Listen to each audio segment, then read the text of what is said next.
मरियम की 45 एपिसोड में आप देखेंगे कि रोहान और एहसन को मालूम होता है कि सलमा के हस्बैंड ने सलमा को कहाँ छुपाया है और वो दोनों भी वहाँ जाते हैं। और रोहान को ये भी मालूम होता है कि शावेज़ और मरियम भी वहाँ पर हैं।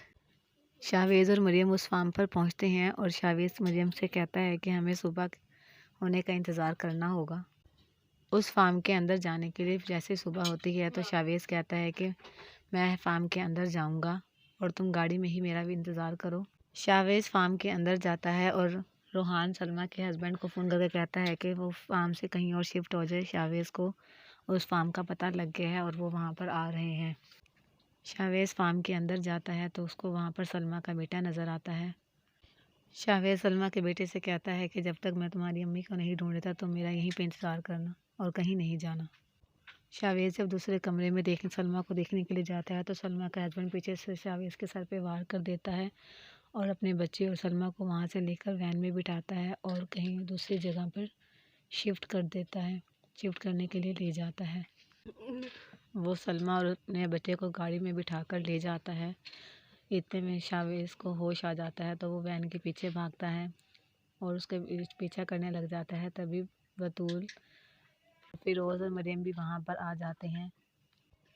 बतूल वैन को देखकर वैन को रोकने की कोशिश करती है लेकिन उसका हस्बैंड वैन को नहीं रोकता है।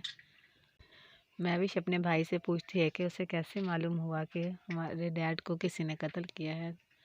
तो उसका भाई कहता है कि मुझे किसी ने इन्फॉर्मेशन दी है कि यरदार सरगुन ने ही हमारे डैड को कत्ल किया है। बर्ग अपनी बहन से कहता है कि हमें इस केस को मज़ेदार के लेके जाने के लिए सबूतों की ज़रूरत होगी जो मैं इकट्ठे करूँगा। और महविश को ये भी मालूम होता है कि इसके हालतून ने इसके बाप के मर्डर को एक एक्सीडेंट साबित किया है। यरदाल हार्दुन को कॉल करके बुलाता है और उसे मैसेज दिखाता है और दोनों सोचते हैं कि ये किसने किया है। एहसन सलमा के हस्बैंड को दोबारा से कॉल करता है और जब सलमा का हस्बैंड उससे पूछता है कि उन्हें मेरी लोकेशन का कैसे मालूम हुआ तो एहसन कहता है कि उन्होंने सलमा का मोबाइल फ़ोन जो है वो ट्रैक किया है जिससे उनको तुम्हारी लोकेशन का पता लग गया है। मरियम, शावेज़ और बतूल उसको फॉलो करते हुए वहाँ तक पहुँच जाते हैं। यरदाल रूहान को कॉल करता है मगर रूहान उसके कॉल रिसीव नहीं करता है। रूहान यरदाल को मैसेज करके कहता है कि शावेज़ को रोको कि वो मरियम की मदद ना करे। बर्क डैरेन की आर्ट गैलरी में आता है और वहाँ पर डैरेन के लिए मैसेज छोड़ता है। तभी यरदाल भी डैरेन से मिलने आता है। यरदाल डैरेन से पूछता है कि क्या उसकी अम्मी टर्की में आ गई हैं, जिस पर डैरेन कहती है कि नहीं, वो अभी नहीं आई हैं।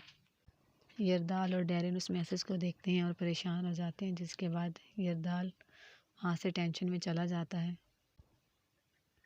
सलमा का हस्बैंड रोड पर पाउडर देख लेता है जिससे उसे पता लग जाता है कि उसे कोई फॉलो कर रहा है। तो वो सलमा का हस्बैंड पाउडर को दूसरे रास्ते पर डालने लगता है।